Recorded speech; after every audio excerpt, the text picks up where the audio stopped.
Following the commercial success of the first film, Five Nights at Freddy's 2 expands the cinematic adaptation of the iconic horror game franchise. Directed once again by Emma Tammy, the sequel aims to broaden its mythology while responding to criticism that the original film prioritized lore over sustained terror.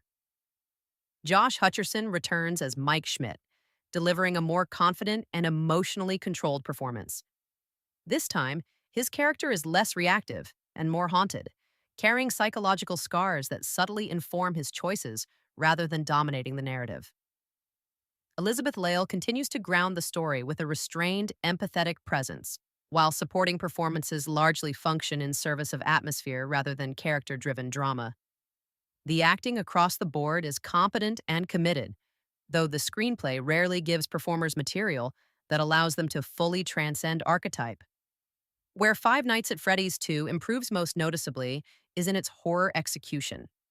The film leans further into sustained dread rather than isolated jump scares.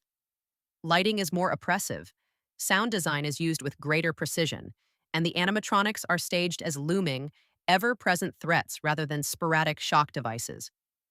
Practical effects remain a major strength, preserving the unsettling physicality that digital effects often dilute.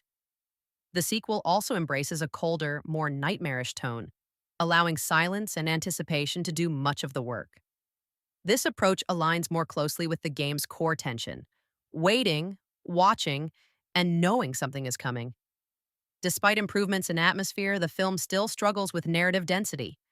The story continues to layer mythology, backstory, and symbolic imagery, occasionally at the expense of momentum.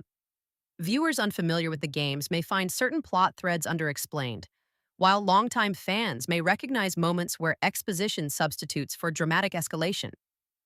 Pacing issues emerge in the middle act, where the film pauses frequently to reinforce lore rather than deepen suspense. As a result, some sequences feel informative rather than emotionally engaging. Where the film could have improved is a tighter narrative focus would have significantly strengthened the sequel.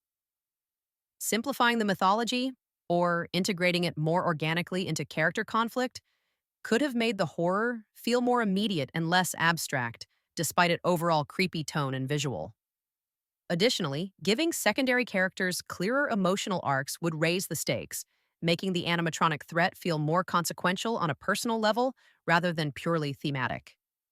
For fans of the franchise, Five Nights at Freddy's 2 is a more confident and faithful sequel, clearly attempting to honor the tone and structure of the games while refining its cinematic language. For general horror audiences, the film is atmospheric but uneven, effective in moments, yet occasionally bogged down by its own mythology.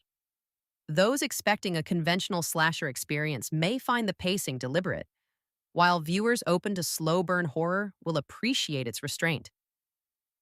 Film rating 6.5 out of 10. An improvement over its predecessor in tone and atmosphere, but still held back by dense lore and uneven pacing. Final thoughts. Five Nights at Freddy's 2 demonstrates a clearer understanding of what makes the franchise unsettling. While it doesn't fully escape the weight of its mythology, it shows growth in confidence, craft, and horror sensibility. Like and subscribe, because once the doors close at Freddy's, there's no reset button until morning.